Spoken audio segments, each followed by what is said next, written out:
Ce feu-là, on ne l'éteint pas avec de l'eau, on l'éteint avec une explosion. Ça ressemble à une absurdité complète, mais quand une colonne de flammes haute comme un immeuble de 20 étages jaillit de sous la terre, les règles classiques de sécurité incendie filent tout droit au diable. Ce n'est pas un feu de camp dans ton jardin, c'est un monstre souterrain enragé qui brûle des milliers de dollars à chaque seconde et transforme tout autour en désert calciné. Éteindre les incendies de puits de pétrole, c'est le spectacle le plus cher et le plus dangereux de la planète, où une seule petite erreur réduit l'équipe de secours en cendres.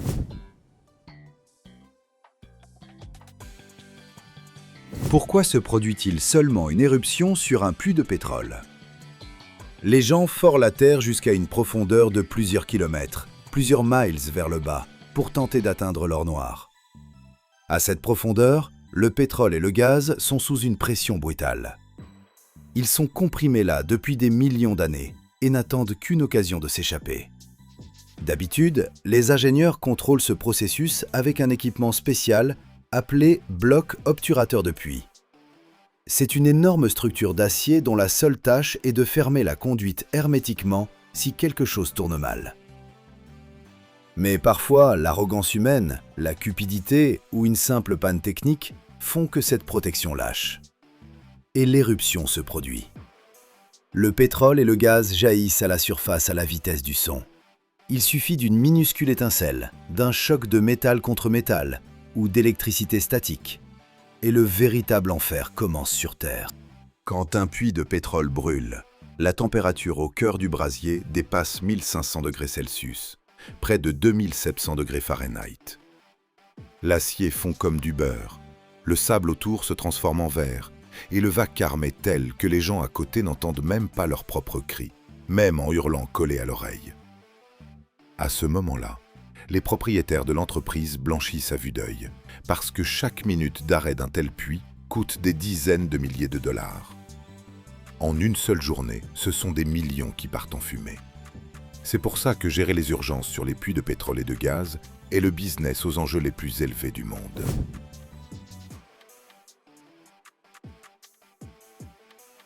Les pompiers ordinaires ici, on ne les appelle même pas, ils sont impuissants. Il faut des équipes spéciales, de celles qu'on compte à peine sur les doigts d'une main sur toute la planète. Ce sont des ingénieurs d'élite, presque des kamikazes, qui s'envolent pour répondre à un appel n'importe où dans le monde au premier coup de fil. Leur service coûte des sommes astronomiques, mais les pétroliers n'ont pas le choix. Le processus pour éteindre un incendie de pétrole ressemble à un mélange de folie et de technologie de très haut niveau. Si tu crois qu'ils se contentent d'arroser le tout, tu te trompes lourdement. Ici, l'eau ne sert qu'à une seule chose, refroidir les hommes et les machines pour qu'ils ne cuisent pas vivants avant même d'approcher du feu. La première étape, c'est de dégager le terrain. Autour du puits, il reste d'habitude les débris de la tour de forage, du métal tordu et de l'équipement fondu. Tout ça se transforme en braises incandescentes qui vont rallumer le pétrole encore et encore, même si on arrive à abattre la flamme. Les équipes utilisent d'énormes bulldozers, bardés d'épaisses plaques d'isolant thermique et de longs crochets fixés à des câbles. Ils traînent littéralement le fer brûlant hors du cœur du brasier, morceau par morceau. On travaille sous des jets d'eau continus lancés par des canons spéciaux. Les hommes portent des combinaisons à 3 couches recouvertes d'aluminium. Mais même comme ça, ils ne peuvent rester près du feu que quelques minutes.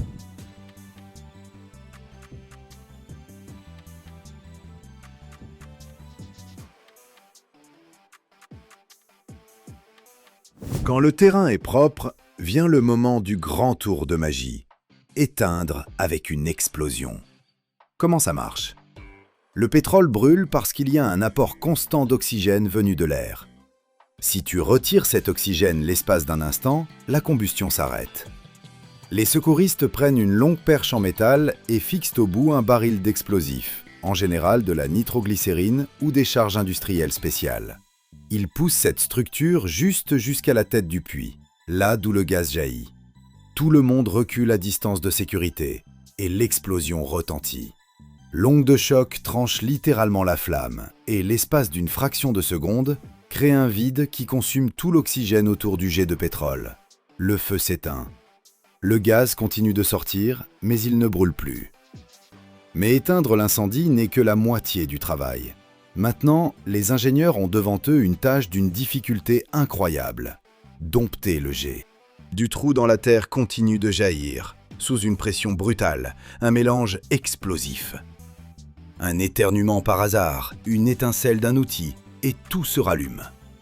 Cette étape, on l'appelle souvent le colmatage du puits. Les secouristes doivent installer un nouvel équipement de fermeture sur la conduite d'où gicle le jet. Pour ça, ils utilisent des engins lourds télécommandés ou de longues grues. Le nouveau bloc obturateur, ils l'emboîtent avec précaution sur le jet de gaz, le fixent et ferment lentement les vannes. Dès que la vanne est fermée, la pression à l'intérieur de la conduite grimpe jusqu'au ciel. Et si la structure a été mal fixée, elle est tout bonnement arrachée et propulsée dans les airs.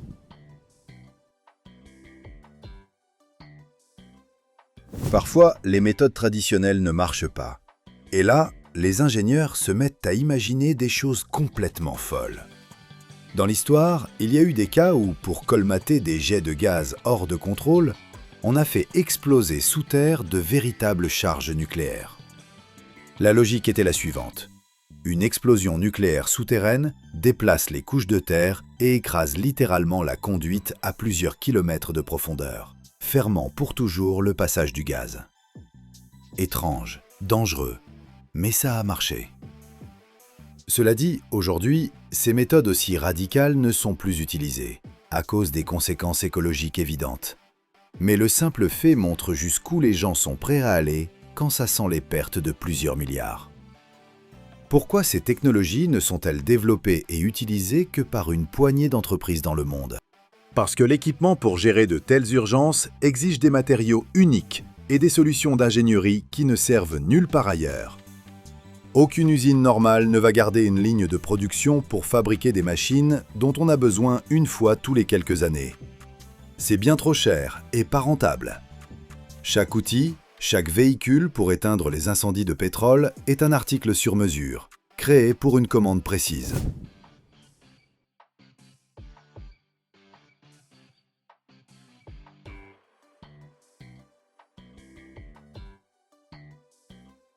La bêtise humaine pendant le forage des puits, c'est un sujet de conversation à part entière. La plupart de ces accidents arrivent par simple envie d'économiser du temps ou de l'argent. La direction décide de ne pas faire un contrôle de pression en trop, ou les ouvriers ignorent les premiers signes d'alarme d'une éruption, en espérant que ça se réglera tout seul d'une manière ou d'une autre. Et ensuite, les ingénieurs sont obligés de risquer leur vie pour réparer ces géniales décisions des chefs. Chaque jour d'une telle économie se paie en millions, et encore heureux si ça se paie seulement en argent, et pas en vie humaine. Quand tu regardes les images d'un jet d'urgence qui rugit, tu vois le danger à l'état pur, primitif. C'est l'affrontement entre l'homme et la nature déchaînée, où du côté de l'homme ne joue que le calcul précis de l'ingénieur, des tonnes d'eau et de l'explosif. Dans ce business, il n'y a pas de place pour les erreurs, et chaque colmatage réussi d'un puits hors de contrôle devient une légende dans l'industrie. La prochaine fois que tu entendras parler d'un nouvel accident sur un gisement de pétrole, souviens-toi de ces fous qui marchent droit vers le feu avec un baril de nitroglycérine dans les mains, juste pour fermer une petite vanne sur une énorme conduite.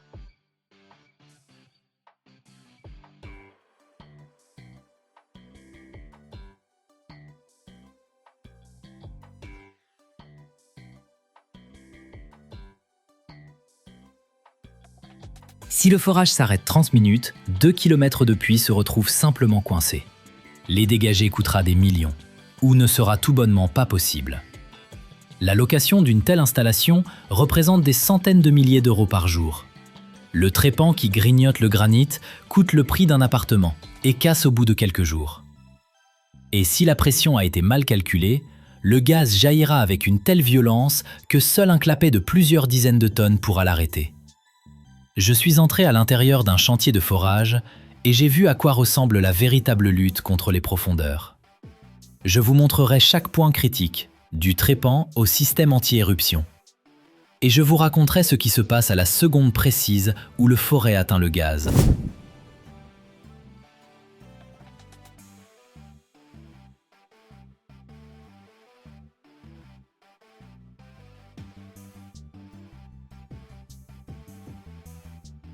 Je me tiens à côté de la tour de forage, et elle ressemble à un immeuble de plusieurs étages fait d'acier. Sa hauteur, environ 40 mètres. Tout en haut, un système de poulies et de câbles actionne sans relâche les tiges de forage, les montants et les descendants. Chaque tige pèse plusieurs centaines de kilos. On les assemble l'une après l'autre, et toute cette chaîne métallique s'enfonce progressivement dans le sol. Lorsque la profondeur atteint plusieurs kilomètres, le poids total de la colonne de tige peut dépasser les 200 tonnes. Le forage commence dans un calme relatif. Les premières dizaines de mètres se franchissent rapidement. Le trépan broie littéralement la terre et les roches tambrent. Mais plus on descend, plus cela se complique. À quelques centaines de mètres de profondeur, la température commence à grimper. À plusieurs kilomètres sous terre, elle peut dépasser 150 degrés. Et ce n'est pas seulement un problème pour les hommes. La chaleur fait surchauffer l'équipement, use plus vite les têtes de forage et le métal se dilate.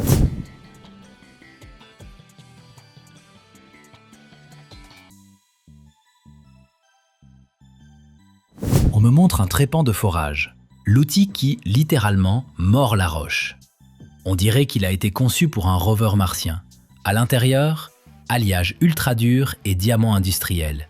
Sinon, impossible d'entamer la formation. Certains trépans coûtent le prix d'un appartement en centre-ville. Et le plus drôle, parfois, ils cassent au bout de quelques jours. Pendant que le trépan tourne en profondeur, on pompe en continu la boue de forage. C'est un fluide très épais qui rappelle un kéfir sale. Il est propulsé sous haute pression par des pompes à travers toute la colonne de tige. Il descend, refroidit le trépan, évacue les débris de roche et remonte avec les fragments. Ici, même les déchets sont fascinants. Les géologues lisent littéralement ces morceaux de pierre comme l'histoire de la planète.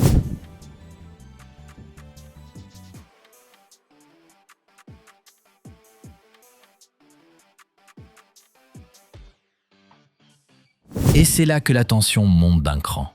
Sous terre, la pression change en permanence. Si la boue de forage devient trop légère, le gaz ou le pétrole peuvent jaillir brutalement.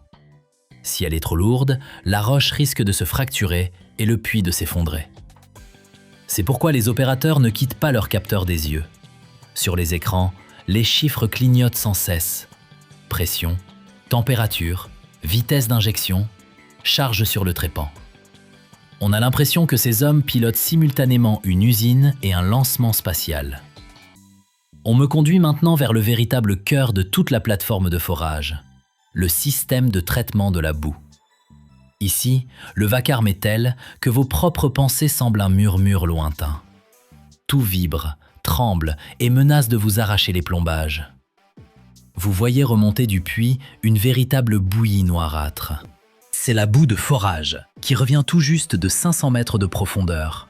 Elle est chaude, elle sent la chimie, et elle est littéralement bourrée de débris rocheux que les dents d'acier du trépan viennent de broyer. C'est le sang vital du puits, et si elle cesse de circuler ou se charge de déchets, toute cette coûteuse machinerie se transforme en cercueil d'acier enfoui sous terre.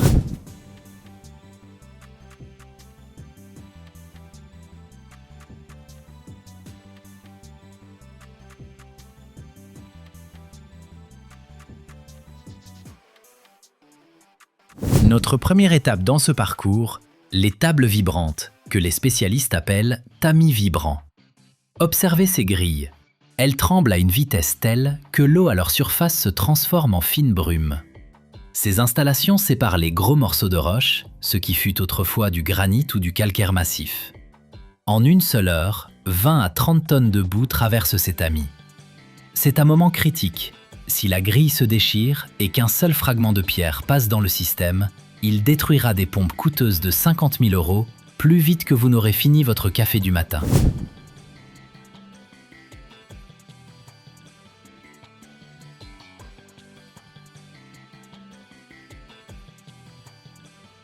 Ensuite, ce flux boueux arrive dans les centrifugeuses. Vous voyez ces tambours qui tournent à 3000 tours par minute ? Ici, c'est de la physique pure.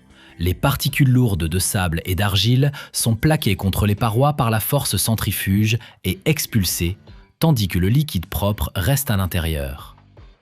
En 24 heures, des centaines de tonnes de ce mélange passent à travers ce système. C'est un processus d'une intensité incroyable, car la solution doit devenir parfaitement pure pour redescendre lubrifier le trépan en grande profondeur. Parlons maintenant du conflit principal et du pire cauchemar de tout foreur, l'arrêt du processus. Si le système de nettoyage s'immobilise ne serait-ce que 30 minutes, les débris rocheux à l'intérieur du puits commencent à sédimenter et coincent tout simplement la colonne de forage. C'est ce qu'on appelle le coincement. Pour dégager ce métal prisonnier, il faut parfois dépenser des millions d'euros, voire abandonner complètement le puits et tout recommencer à zéro. Voilà pourquoi ces machines fonctionnent sans interruption, 24 heures sur 24, sans pause déjeuner ni temps de sommeil. Nous sommes dans un lieu où chaque seconde de vibration économise des milliers de billets dans la poche du propriétaire. C'est un travail très sale, bruyant, mais d'une finesse technologique remarquable, où le métal et la chimie sauvent le projet de la ruine financière.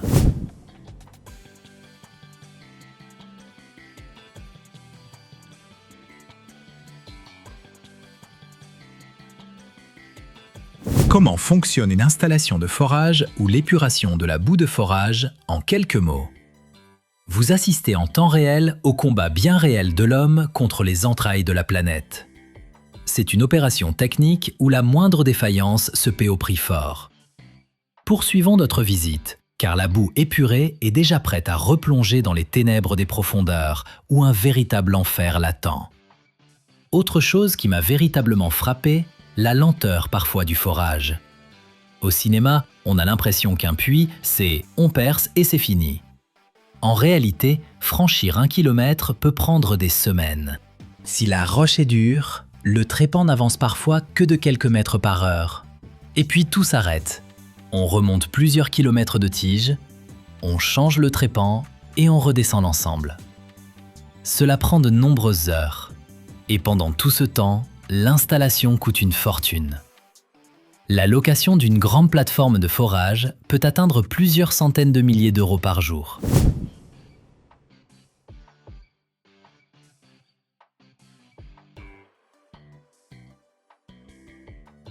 Lorsque le puits s'approfondit, ses parois doivent être consolidées. On y descend des tubes d'acier de gros diamètre, et l'espace entre le tube et la roche est comblé de ciment. Sans cela, le puits serait tout simplement écrasé par la pression des strates. En substance, on construit sous terre une structure multicouche d'acier et de béton seulement à la verticale et à plusieurs kilomètres de profondeur. Le moment le plus dangereux, c'est quand le trépan atteint la poche de gaz. Là, tout le monde se déplace très vite, mais sans panique. Si la pression a été mal calculée, une éruption peut se produire. Le gaz et les fluides jaillissent vers la surface avec une force démente. C'est précisément pour cette raison que les plateformes de forage sont équipées d'énormes dispositifs anti-éruption, des vannes métalliques pesant des dizaines de tonnes. Elles peuvent obturer le puits en un instant. On me montre cette installation, et elle a l'air tout droit sortie d'un film catastrophe industrielle.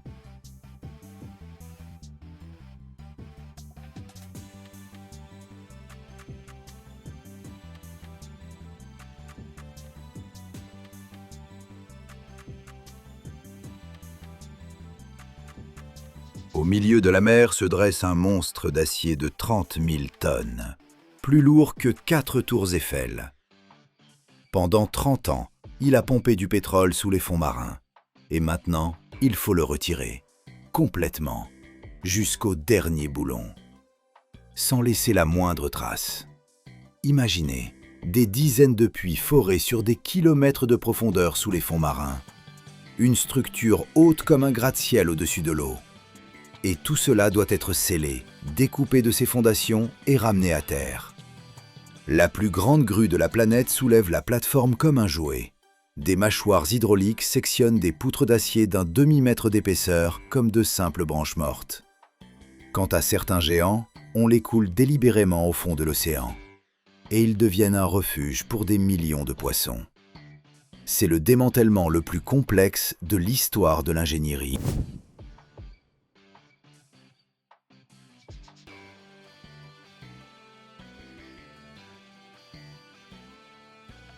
Au milieu de la mer se dresse une immense structure d'acier. Il y a 30 ans, on l'a installée ici pour extraire du pétrole sous les fonds marins. Mais le temps est impitoyable. Le métal s'est fatigué de sa lutte perpétuelle contre l'eau salée et les tempêtes. Et le gisement s'est tari. Selon les lois internationales, on ne peut pas simplement l'abandonner à la rouille. Il faut la retirer, sans laisser la moindre trace. Et ce processus, appelé démantèlement, constitue une prouesse d'ingénierie, tout aussi complexe que la construction elle-même. Tout commence par l'étape la plus cruciale et la plus périlleuse, qui se déroule dans les profondeurs sous-marines, le bouchage des puits. C'est comme un travail de dentiste pour la planète. La plateforme peut compter des dizaines de puits qui s'enfoncent sur des kilomètres dans les fonds marins. On ne peut pas simplement les fermer avec un couvercle. Chaque puits doit être scellé de manière permanente et fiable. Pour cela, on y descend un équipement spécial et l'on injecte plusieurs bouchons. D'abord vient un bouchon mécanique, puis, couche après couche, on coule des centaines de mètres de ciment spécial.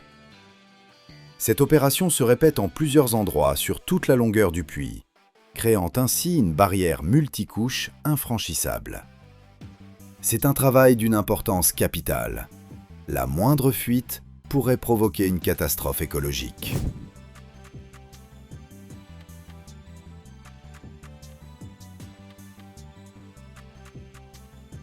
Lorsque tous les puits sont hermétiquement scellés, une équipe de nettoyeurs débarque sur la plateforme. En 30 ans, des tonnes d'équipements, de tuyauterie et bien sûr, de résidus pétroliers et autres produits chimiques se sont accumulés ici. Tout cela doit être méticuleusement nettoyé et évacué. Vient ensuite le temps de la détoxification de la partie immergée. Au fil des décennies, la base de la plateforme, appelée structure porteuse ou jacket, s'est couverte d'un véritable écosystème. Des tonnes de coquillages, d'algues et de coraux. Tout est décapé à l'aide de puissants jets d'eau sous haute pression. Et voilà, lorsque la plateforme est propre et sécurisée, l'heure du grand déménagement a sonné. Comment extraire de la mer une structure pesant 20 à 30 000 tonnes? Il existe 2 scénarios principaux. Le premier, le plus spectaculaire, consiste en un démantèlement par levage unique. Sur site arrive alors l'un des plus grands navires au monde, une grue flottante géante. C'est une véritable montagne flottante, dotée de flèches hautes comme des gratte-ciel, capable de soulever plus de 40 000 tonnes. Imaginez, cette machine peut soulever 20 000 voitures en même temps.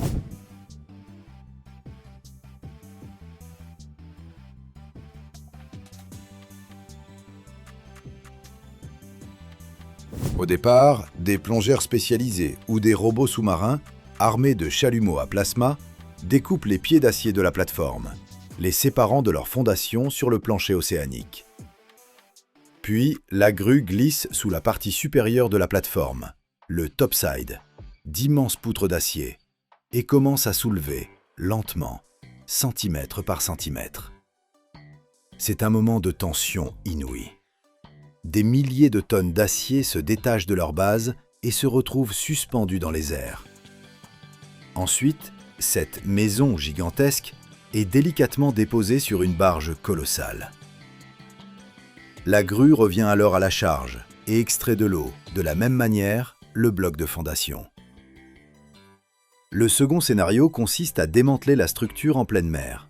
Si la plateforme est trop imposante ou trop ancienne, on la découpe en blocs plus petits, plus faciles à transporter. C'est comme si l'on inversait le processus de construction. Les ouvriers, tels des fourmis, sectionnent la structure en morceaux et des grues plus modestes les enlèvent progressivement pour les empiler sur la barge.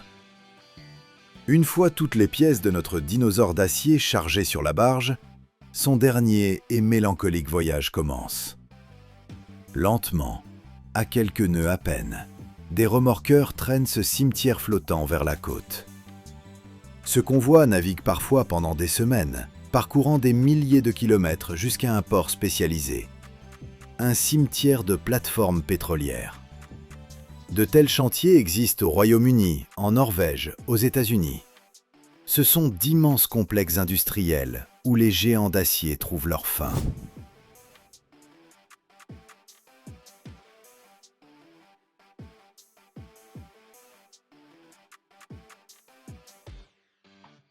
Ici, sur la terre ferme, commence l'acte final, le démantèlement jusqu'à l'atome.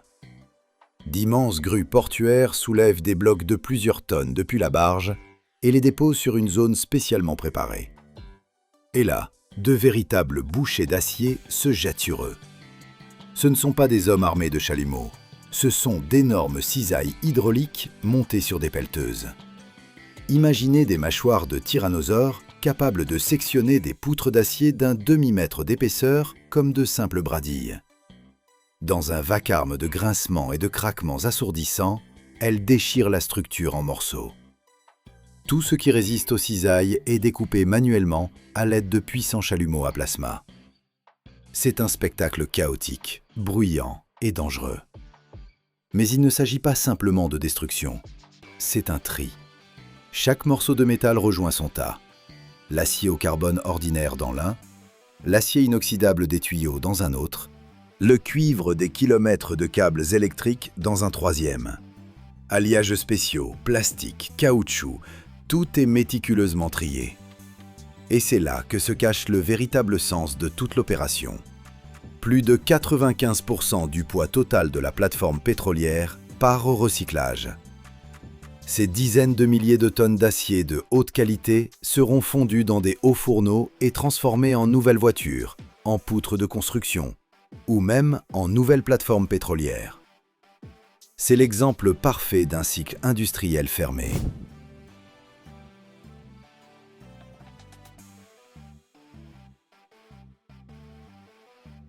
Mais parfois, l'histoire se termine autrement. Il existe un programme appelé Rigs to Reefs, littéralement plateforme en récif. Si la partie immergée de la plateforme, la jaquette, est parfaitement nettoyée et sans danger, on ne la remonte pas. On la laisse sur place ou on la déplace vers une zone dédiée où elle est coulée. Pourquoi ? Parce qu'après 30 ans passés en mer, sa structure d'acier s'est transformée en un véritable récif vertical, densément peuplé de coraux, de poissons et d'autres habitants marins. Pour de nombreuses espèces, ces constructions sont devenues de véritables oasis au milieu d'un fond marin désertique. Et détruire un tel écosystème causerait plus de tort que de bien. Ainsi, le géant d'acier qui a servi toute sa vie l'industrie devient à la retraite le gardien silencieux de la nature, un nouveau foyer pour des milliers de créatures marines. C'est une fin belle et symbolique pour ce titan retourné au sein de l'océan. Et pour que ma chaîne continue elle aussi de naviguer sur les flots de YouTube, abonnez-vous.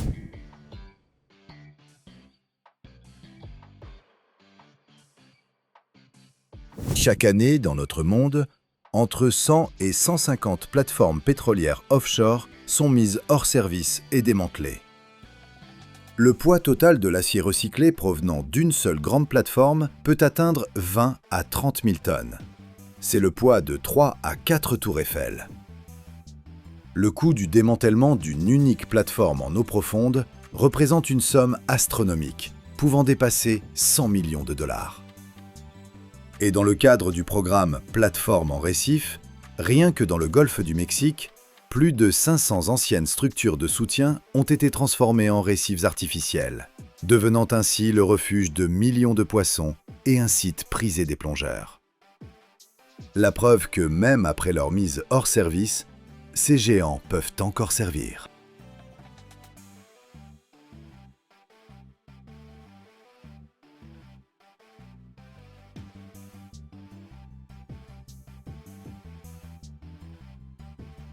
Sous l'océan Arctique reposent 13% des réserves pétrolières mondiales non exploitées, 90 milliards de barils. Le problème, une couche de glace d'1 à 4 km d'épaisseur, moins 50 degrés Celsius, aucune infrastructure à des centaines de kilomètres. Atteindre ce pétrole est techniquement possible, Mais le coût fait que la plupart des compagnies pétrolières jettent un œil aux cartes de l'Arctique et les rangent silencieusement. Ceux qui tentent l'aventure se comptent sur les doigts d'une main, et c'est précisément là que je me trouve.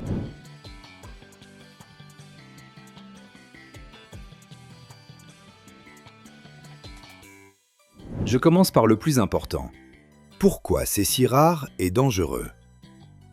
Sous les calottes arctiques se cache beaucoup de pétrole, mais y accéder signifie travailler à plusieurs dizaines de degrés sous zéro, où la glace épaisse de plusieurs kilomètres pèse constamment sur les structures, et où tout accident menace directement l'écosystème fragile.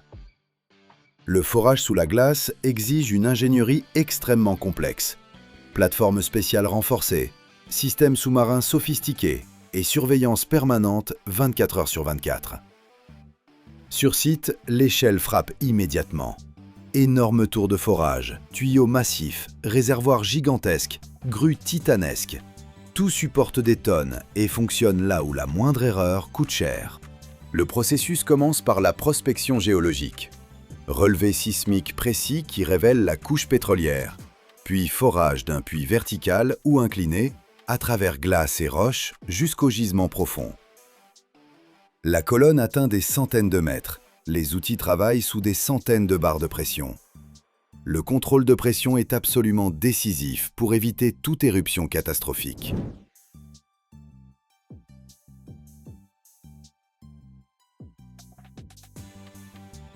Vient ensuite la préparation de l'extraction. Selon le gisement, on utilise l'éruption naturelle, des pompes mécaniques, des électropompes immergées, le gas lift ou d'autres procédés de remontée. Chaque méthode a ses exigences techniques et son prix. L'équipement arctique coûte plusieurs fois plus cher. Seules quelques compagnies et usines au monde possèdent les technologies et ressources nécessaires. Les risques ne sont pas que techniques. L'environnement est fragile. Une marée noire sous la glace reste difficile à circonscrire et la restauration prend des années. Les accidents en mer froide ont des conséquences durables, d'où une réglementation, des assurances et des protocoles de sauvetage plus stricts qu'ailleurs, qui font grimper les coûts et rendent le projet politiquement sensible.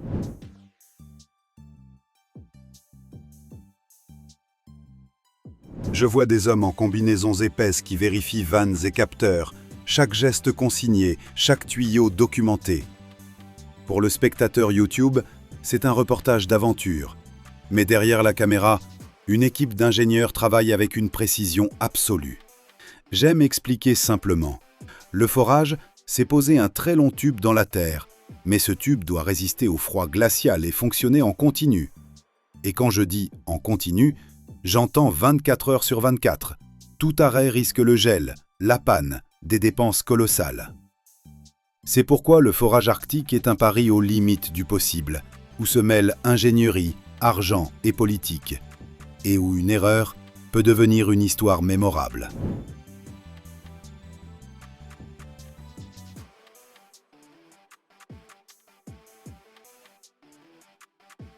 Ce dont les brochures pétrolières ne parlent jamais, c'est la glace en mouvement. La banquise arctique dérive, exerçant une pression de 200 à 500 tonnes par mètre linéaire sur toute structure.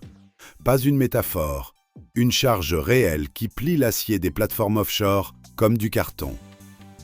C'est pourquoi les plateformes arctiques ont des coques coniques. La glace monte sur le cône, s'élève et se brise sous son propre poids, évitant la pression horizontale. Cela semble élégant, mais le réaliser en métal de 50 à 70 mm d'épaisseur à des températures rendant l'acier fragile, c'est un défi d'ingénierie qui a demandé des décennies.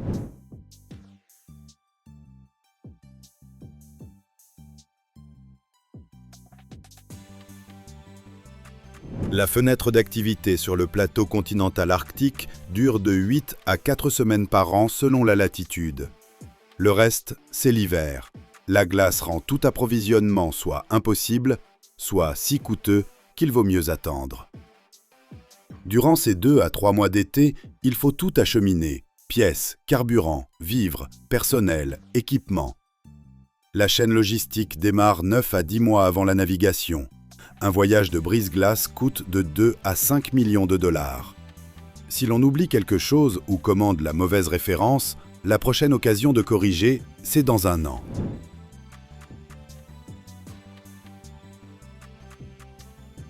Le pétrole extrait doit bien aller quelque part. Sur les gisements terrestres, en Alaska par exemple, on l'achemine par pipeline. Mais poser une conduite à travers le pergélisol est un défi. Le pétrole réchauffe le tuyau, le sol gelé dégèle, le tuyau s'affaisse et se rompt. On installe donc la conduite sur des supports de 1 à 2 mètres de hauteur pour que la chaleur du pétrole ne touche pas le sol. Le pipeline Trans-Alaska, long de 800 km, est monté exactement ainsi, non par choix esthétique, mais par nécessité technique. Sur les gisements offshore, le pétrole est chargé directement depuis la plateforme dans des pétroliers de classe glace via des tuyaux immergés.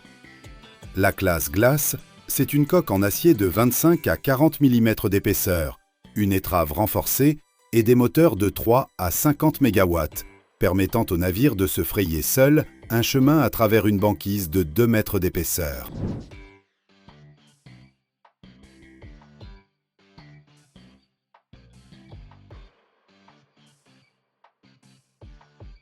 Le personnel arctique fonctionne par rotation, 2 semaines sur site, 2 semaines chez soi. L'acheminement par hélicoptère est le seul moyen possible. Un vol de la base côtière vers la plateforme, 150 à 300 km par temps arctique, n'est pas un horaire, mais une tentative prudente.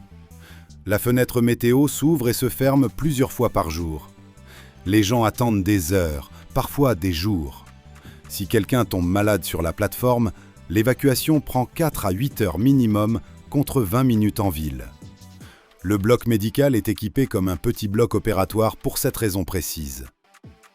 Je termine cette visite avec le sentiment d'avoir vu quelque chose de rare. Non parce que c'est beau, mais parce que c'est complexe, coûteux et dangereux. C'est exactement ce qui rend le sujet extraction pétrolière sous la glace captivant. Ici, chaque mètre de tuyau et chaque valve compte.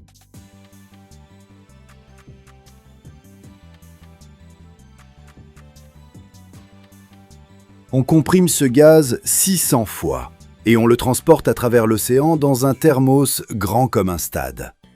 Et non, ce n'est pas une image. Le gaz naturel que tu brûles sur ta cuisinière, on le refroidit à moins 162 degrés Celsius, soit environ moins 260 degrés Fahrenheit. Et il se ratatine en une gouttelette de lui-même. Il devient liquide. Ensuite, on le verse dans des méthaniers d'une capacité pouvant atteindre 250 000 m3. Et on l'emmène à travers l'Atlantique ou le Pacifique, là où il n'y a pas de gazoduc, où il n'y en a jamais eu, et où il n'y en aura pas de sitôt. C'est le gaz naturel liquéfié, et c'est lui qui décide aujourd'hui s'il fera chaud dans les maisons européennes cet hiver et combien coûte l'électricité au Japon. Un seul de ces navires transporte autant d'énergie qu'une ville européenne moyenne en consomme en plusieurs semaines. Et si quelque chose tourne mal du côté de la température, on le remarquera jusque depuis la côte.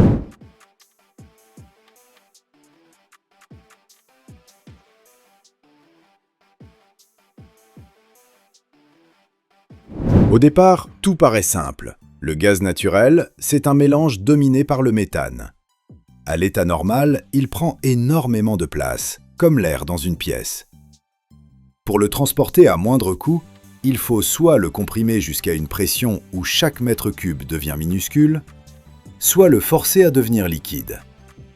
Pour les longues traversées maritimes, on a choisi la seconde solution, le gaz naturel liquéfié. Liquéfier, ça veut dire refroidir le gaz jusqu'à environ moins 160 degrés Celsius, à peu près moins 256 degrés Fahrenheit. Le procédé ressemble à une longue chaîne de machines, de tuyaux et de vannes intelligentes. On débarrasse d'abord le gaz de ses impuretés, les hydrocarbures plus lourds que le méthane, le dioxyde de carbone, le sulfure d'hydrogène et l'eau. Pourquoi ? Parce que la glace, la corrosion et les mélanges explosifs ne font pas bon ménage avec un transport efficace. Ensuite, on comprime le gaz. Sous haute pression, sa température monte. Alors il faut le refroidir de nouveau, et ainsi de suite, en plusieurs étages. Dans les cycles industriels, on utilise d'autres liquides et d'autres gaz comme fluides frigorigènes.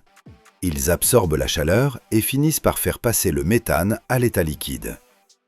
Les étapes sont simples, mais le matériel, lui, n'est pas fait pour le garage de Monsieur Tout-le-Monde.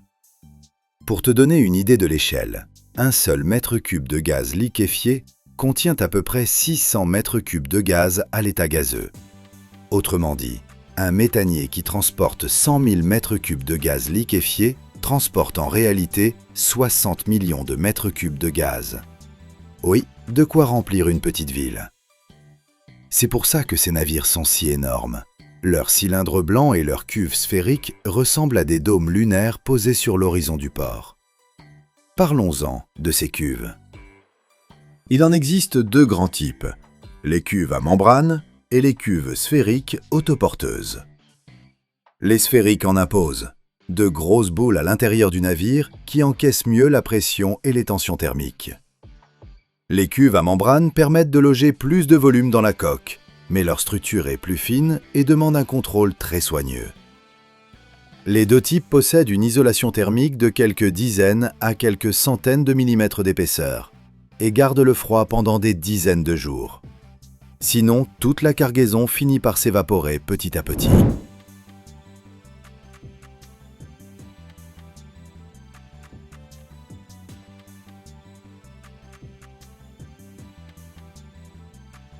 Le méthane n'est pas seulement inflammable. À l'état naturel, il est incolore et sans odeur. Et la moindre erreur peut transformer un méthanier entier en source de catastrophe. C'est pour ça qu'on installe à bord des systèmes de détection de fuite, de refroidissement d'urgence, des capteurs magnétiques et thermiques, des vannes automatiques capables d'isoler un compartiment en quelques secondes. L'équipage s'entraîne sur simulateur et sur des scénarios d'accidents bien réels. Mais le vrai danger, ce n'est pas l'explosion, c'est le nuage. Si le gaz liquide fuit et s'évapore d'un coup, il forme un nuage froid et dense qui peut courir sur des kilomètres au ras du sol et s'enflammer à la moindre étincelle. Là, les conséquences dépassent n'importe quel film catastrophe. Et en plus, mélangé à l'air dans une certaine proportion, il devient explosif. Voilà pourquoi, autour des terminaux et des zones de chargement, on aménage des zones tampons et on interdit le feu à l'air libre, les appareils électriques sans protection antidéflagrante et même la cigarette. Le froid, c'est l'autre ennemi. Pour tenir ce moins 160 degrés, le navire a besoin d'un système complexe de gaz inerte, de circulation et de surveillance permanente. Les tensions thermiques peuvent déformer le métal, les vannes gèlent et l'isolation peut s'abîmer pendant une tempête. Imagine un navire en plein océan. Dans la cale, moins 160 degrés Celsius. Dehors, plus 30. Un écart de plus de 180 degrés. Le métal, dans ces conditions, ne se comporte pas partout de la même façon. Et c'est un combat de tous les instants contre les ruptures, les fissures et les fuites.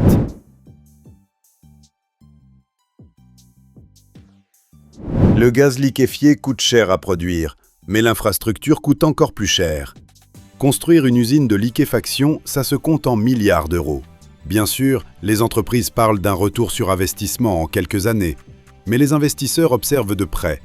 Les marchés bougent, la politique s'en mêle, les concurrents dressent leurs propres terminaux.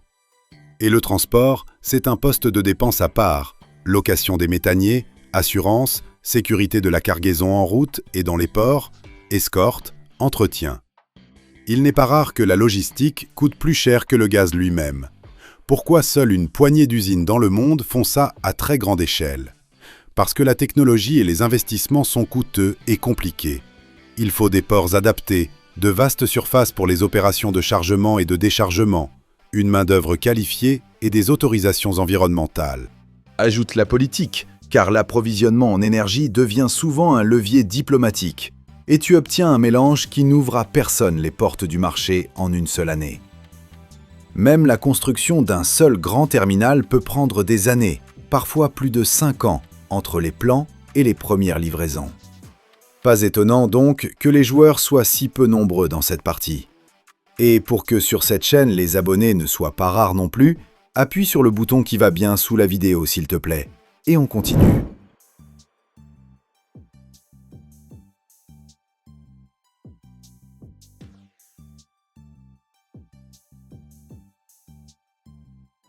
Le côté technique de la liquéfaction. C'est un système d'étapes de refroidissement et d'échange de chaleur. Le gaz entre dans un échangeur où il cède peu à peu sa chaleur aux fluides frigorigènes. Ces fluides passent eux-mêmes par des compresseurs et des détendeurs, changent d'état pour assurer le niveau de température voulu.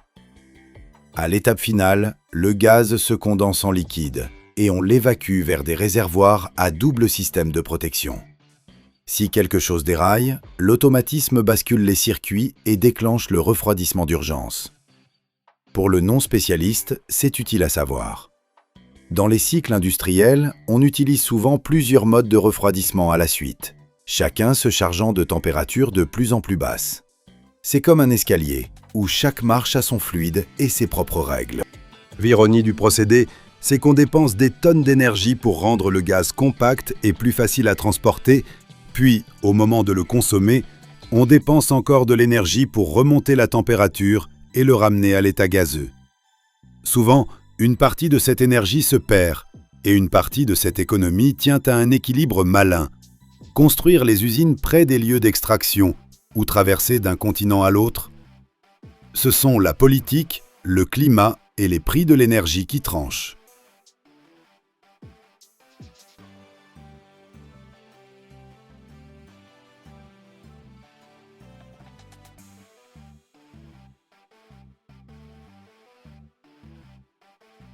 Cette usine boit tellement de pétrole en une seule journée qu'il y en aurait assez pour un pays entier.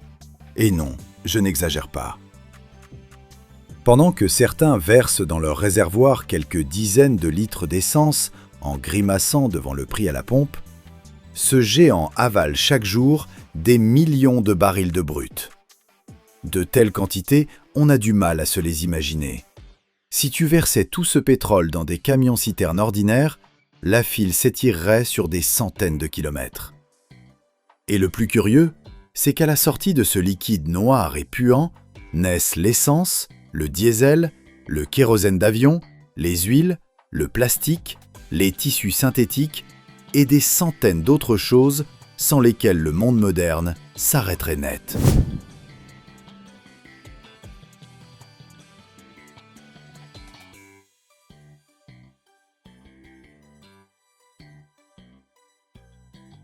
Ce que tu as devant toi, c'est la plus grande raffinerie de pétrole du monde. De loin, ça ressemble plus à une ville à part qu'à un site industriel.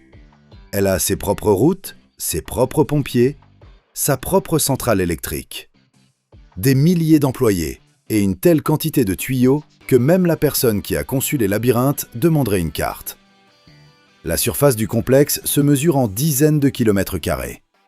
Quand tu le regardes d'en haut, on dirait que quelqu'un a renversé un grand jeu de construction en métal en plein désert, et puis a oublié de s'arrêter. Les tuyaux se perdent à l'horizon. Des réservoirs gros comme des immeubles alignés en rangées. Et au-dessus de tout ça se dressent les colonnes, les réacteurs et les torchères. Le pétrole arrive ici sans arrêt. Une partie par oléoduc, une autre par pétrolier, à travers le terminal maritime. Un seul de ces navires peut transporter des centaines de milliers de tonnes de brut. Quand il approche du quai, le déchargement commence. Des pompes très puissantes transvasent le pétrole dans les réservoirs. Vu de loin, on dirait qu'il ne se passe rien de spécial. En réalité, chaque seconde, des milliers de litres filent dans les tuyaux.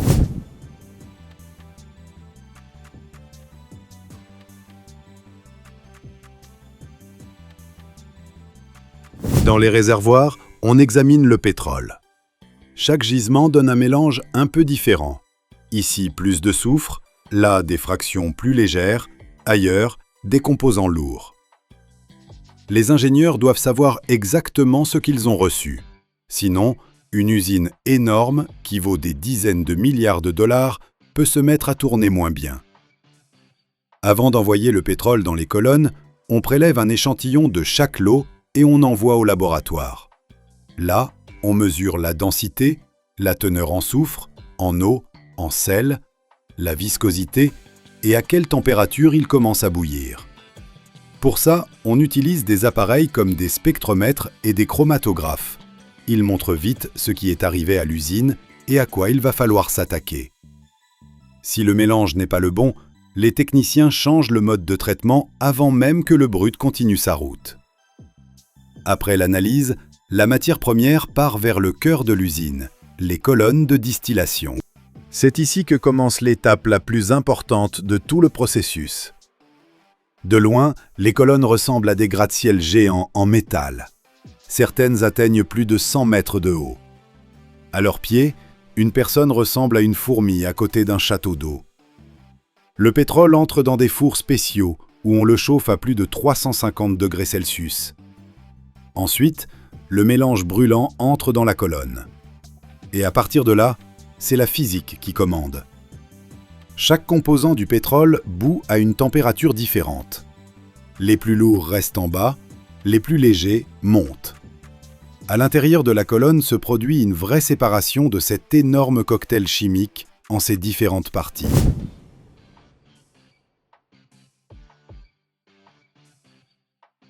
En bas restent les fractions les plus lourdes. C'est d'elles qu'on tirera ensuite le bitume et d'autres produits épais. Un peu plus haut, on récupère le diesel. Plus haut encore, le kérosène d'avion. Au niveau supérieur se rassemblent les composants de l'essence et les gaz. Ça paraît tout simple. Tu as chauffé, séparé, et voilà. Mais si c'était si facile, les raffineries ne coûteraient pas des dizaines de milliards de dollars. Le souci, c'est que ces fractions n'ont pas encore une qualité suffisante. C'est pour ça qu'elles passent par toute une chaîne d'installations supplémentaires. Regarde par exemple l'unité de craquage catalytique. Ici, les grosses molécules sont littéralement cassées en morceaux plus petits. Pour faire très simple, les ingénieurs prennent les composants lourds et les transforment en carburant plus précieux. Au fond, l'usine a appris à tirer plus d'essence de la même quantité de pétrole. Joli, pas vrai? À côté travaillent les unités de désulfuration. Avant, les gens brûlaient simplement du carburant plein d'impuretés et se demandaient pourquoi les retours ressemblaient à une expérience de chimie pour élèves particulièrement casse-cou. Les normes d'aujourd'hui sont bien plus sévères. C'est pour ça qu'on retire le soufre avant que le carburant arrive au consommateur. Le système de sécurité impressionne aussi. Partout, tu vois des capteurs, des caméras, des vannes automatiques et des systèmes de surveillance. Dans une usine pareille, même une petite fuite peut vite tourner à la catastrophe. C'est pour ça qu'il y a ici des centres de contrôle qui tournent 24 heures sur 24. Sur des écrans énormes, les opérateurs voient la température, la pression et les débits en des milliers de points à la fois. Le moindre écart est repéré sur le champ.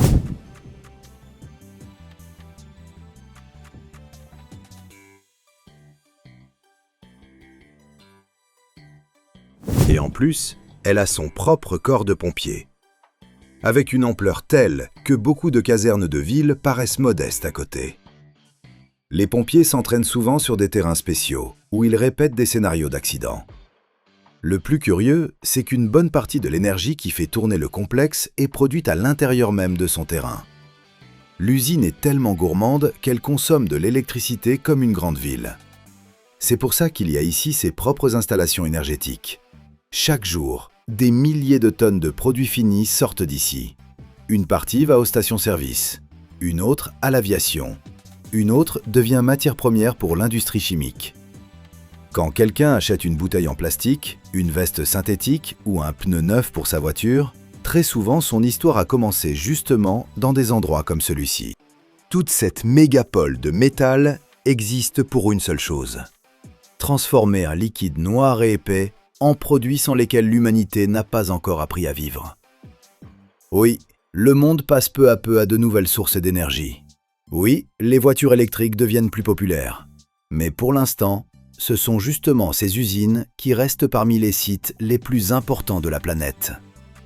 La plus grande raffinerie du monde, c'est le complexe de la ville de Jamnagar en Inde. Cette usine traite plus d'1 200 000 barils de pétrole par jour. Ça fait environ 190 millions de litres de brut chaque jour. Le complexe occupe près de 7500 acres de terrain, plus de 30 km². Par sa surface, il est plus grand que beaucoup de villes. Cette seule usine couvre plus de 30% de tous les produits pétroliers que consomme l'Inde. Une partie du pétrole qui arrive ici est tellement lourde et sale que certaines raffineries ne veulent même pas s'en occuper. Mais c'est justement là-dessus que les propriétaires gagnent le plus. Ils achètent de la matière première moins chère, puis, avec des installations complexes, la transforment en essence, en diesel et en carburant d'avion. Lequel de ces faits t'a le plus surpris aujourd'hui? Et est-ce que ça t'a donné envie de visiter l'Inde?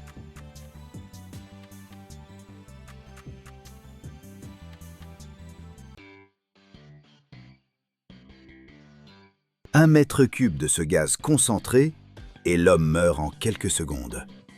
Et ces émissions toxiques s'échappent par tonnes chaque heure de chaque raffinerie de pétrole. Seule une poignée d'usines dans le monde savent capturer cette mort directement dans les conduits et la transformer en une poudre jaune qui finit ensuite dans vos pneus, dans les engrais pour vos légumes et dans la moitié de toute la chimie de la planète. La réaction est exothermique, la température s'emballe. Une seule défaillance d'une vanne, et l'atelier se transforme en ruine avec des fumées toxiques sur des kilomètres à la ronde. Je suis entré là où se trouve un réservoir de soufre de plusieurs milliers de tonnes, et ce que j'y ai vu m'a longtemps empêché de dormir tranquille.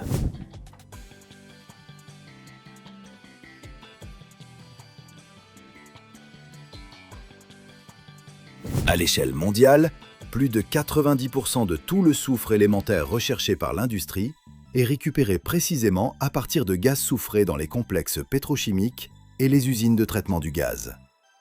Cela représente des dizaines de tonnes de dollars par an, arrachés à ce qui autrefois était rejeté dans l'atmosphère. Tout commence avec le gaz, sulfure d'hydrogène ou autres composés soufrés qui arrivent au complexe pétrochimique. Ce gaz est nauséabond et toxique. Dans un seul mètre cube d'air peut déjà se trouver une dose mortelle, si l'on se retrouve au milieu sous forme concentrée. C'est pourquoi les usines le capturent directement dans les flux technologiques. Des canalisations sous pression acheminent le gaz vers les installations de neutralisation. Le débit peut être très important. Dans les grandes usines, cela représente plusieurs mètres cubes par an. Imaginez, au lieu de rejeter cette vapeur mortelle dans l'atmosphère, on la récupère et on l'envoie au traitement.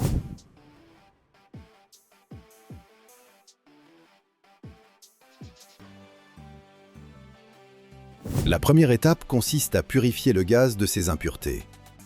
La pureté de la matière première initiale est essentielle, car les impuretés peuvent obstruer les catalyseurs ou provoquer des explosions. Le gaz traverse des filtres et subit un refroidissement. La température chute à quelques degrés Celsius pour faire précipiter les fractions liquides. Vient ensuite le passage dans le réacteur, où le sulfure d'hydrogène se transforme en soufre.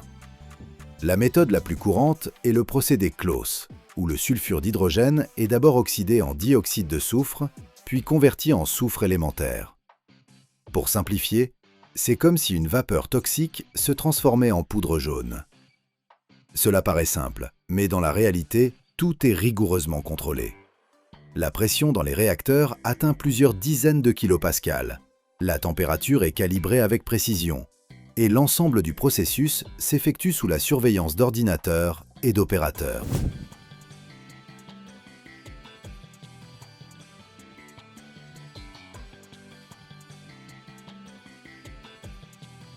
L'un des points cruciaux concerne la sécurité. Les réactions sont exothermiques. Si la chaleur produite n'est pas évacuée, le réacteur peut surchauffer. C'est pourquoi des circuits de refroidissement, des systèmes de décharge d'urgence et un dispositif qui réduit automatiquement l'alimentation en gaz en cas de température ou de pression anormale ont été installés. Chaque vanne, chaque capteur sont contrôlés quotidiennement. C'est ce qui garantit qu'aucun incident ne se produise. Par ailleurs, le personnel travaille en tenue de protection et le site est entouré de zones tampons. La distance qui sépare l'installation des zones habitées se compte en kilomètres, non en centaines de mètres.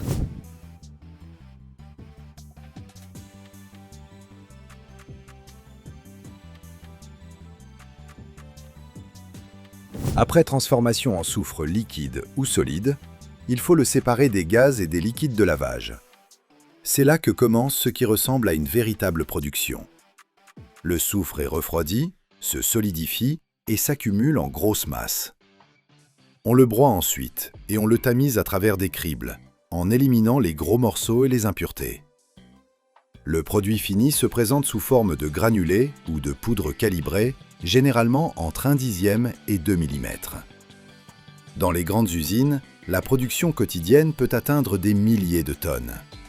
C'est un indicateur crucial, car le transport du soufre est une toute autre affaire, non sans risque. La poudre s'envole et les gros blocs sont lourds et coûteux à acheminer.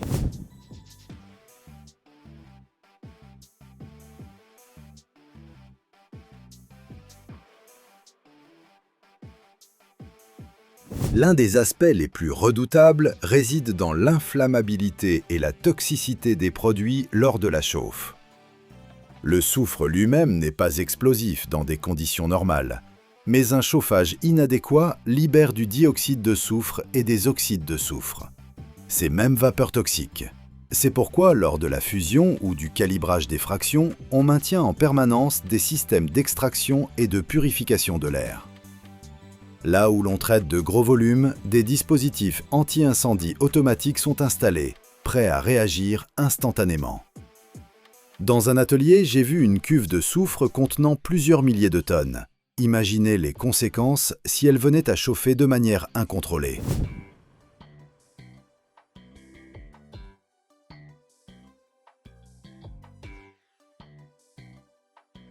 Une autre raison qui rend ces usines si rares, c'est la complexité du contrôle qualité. Le soufre destiné à l'agriculture possède des propriétés différentes de celui qui sera utilisé pour la fabrication d'acide sulfurique ou de produits en caoutchouc.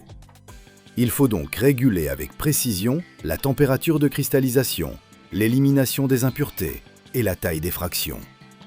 Le laboratoire analyse en permanence des échantillons, composition chimique, point de fusion, teneur en impuretés. Tout cela par plusieurs méthodes, notamment par chromatographie en phase gazeuse. Si la qualité ne répond pas aux normes, le lot est soit refondu, soit envoyé à l'élimination. Les pertes sont colossales.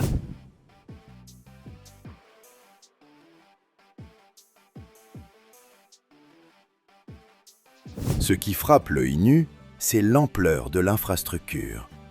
Tuyauterie géante, installation de fours, réservoirs de stockage, vastes aires pour les amoncellements de soufre. C'est un travail d'ingénieurs, de chimistes et d'opérateurs. Seules quelques entreprises au monde possèdent à la fois la technologie et les ressources pour mener ces opérations de manière sûre et économiquement viable. La formation du personnel s'étend sur plusieurs mois, tandis que certification et contrôle réglementaire se succèdent année après année. C'est pourquoi les chiffres de production précis restent confidentiels et l'accès aux technologies demeure restreint. En fin de cycle, le soufre est conditionné, en sac de 50 kg pour les clients locaux ou en vrac dans des wagons spécialisés pour l'exportation. Le transport du soufre constitue un défi à part entière. Il faut l'isoler de l'humidité et des sources de chaleur, le protéger de la poussière. La logistique ajoute souvent un surcoût final qui renchérit le produit. Voilà pourquoi toute usine qui se lance dans cette production doit composer avec de lourds investissements en capital, des risques et des exigences strictes en matière de sécurité du travail.